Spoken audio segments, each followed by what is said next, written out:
قیدی نمبر 650 کی چیخیں ہمیں سونے نہیں دیتی تھی. یہ کوئی پاکستانی عورت تھی جو ہمارے ساتھ بگرام جیل میں قید تھی. یہ انکشاف تھا بگرام جیل کے 4 ارب قیدیوں کا جو وہاں سے بھاگ نکلے تھے، اور وہ چیخیں کسی اور کی نہیں بلکہ 5 سال سے غائب ڈاکٹر عافیہ صدیقی کی تھی.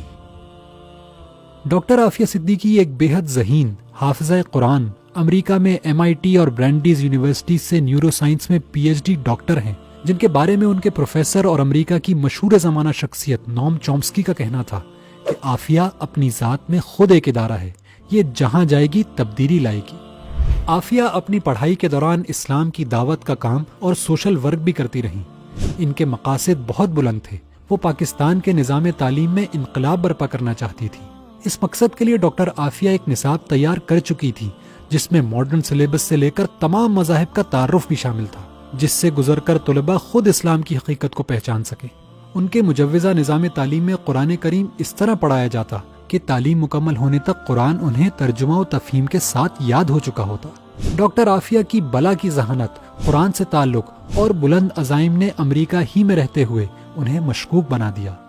2003 میں کراچی پہنچنے پر عافیہ کو ان کے 3 بچوں سمیت اغوا کر لیا گیا اور اگلے 5 سال تک ان کا کچھ معلوم نہ ہو سکا.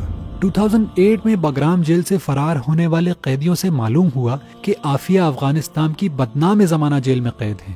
امریکی حکام نے اپنی گھٹیا حرکتوں پر پردہ ڈالنے کے لیے عافیہ کو جیل سے نکال کر قتل کرنے کا منصوبہ بنایا. نہتی عافیہ پر امریکی فوجی نے گولی چلائی جس سے وہ زخمی ہو گئیں. علاج کا کہہ کر عافیہ کو امریکہ روانہ کر دیا گیا، جہاں ان پر بے سروپا الزامات لگا کر جج نے فوری گلٹی آف آل چارجز کا فیصلہ صادر کر دیا اور انہیں 86 سال قید کی سزا سنا دی گئی. ان کے دونوں بڑے بچے 2010 میں واپس پاکستان بھجوا دیے گئے، جبکہ سب سے چھوٹا بچہ تاحال لاپتہ ہے. امریکی جیل میں عافیہ کو کسی قیدی کے برابر حقوق ملتے، نہ ہی میڈیکل اور وزٹ کرنے کی سہولیات دی جاتی. یہ ہے انسانی حقوق کا پرچار کرنے والے امریکہ کا بھیانک چہرہ، جو اس قدر خوفناک ہے کہ لوگ پیس اینڈ فریڈم کے چمکتے سلوگنز کے پیچھے اگر اس کی حقیقت دیکھ لیں تو انہیں دنیا میں پھیلی دہشت گردی اور بدامنی کی اصل وجہ سمجھ آ جائے. ڈاکٹر عافیہ کی قید کے 20 سال بعد پہلی مرتبہ ان کی اپنی بہن ڈاکٹر فوزیہ سے ملاقات ممکن ہو پائی. جماعت اسلامی کے سینیٹر مشتاق احمد خان بھی اس ملاقات میں موجود تھے، جنہوں نے بتایا کہ جیل میں تشدد سے ڈاکٹر عافیہ کے دانت ٹوٹ چکے ہیں، جسم اور دماغ لاغر ہو چکا ہے، سر پر چوٹوں کی وجہ سے وہ ٹھیک سے سن بھی نہیں پاتی. خوف و اذیت کی اس کیفیت میں بار بار کہتی جاتی کہ مجھے اس جہنم سے نکالو.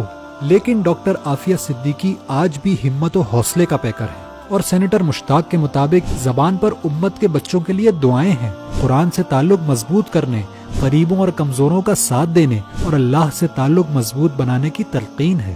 ڈاکٹر عافیہ ایک عظیم ماں، صبر و استقامت کا استعارہ، قرآن کی داعیہ، نیکی کو پھیلانے والی مجاہدہ اور باطل کی آنکھوں میں کھٹکنے والا وہ کنکر ہے جس نے پانی میں گر کر دور تک لہریں پھیلا دی.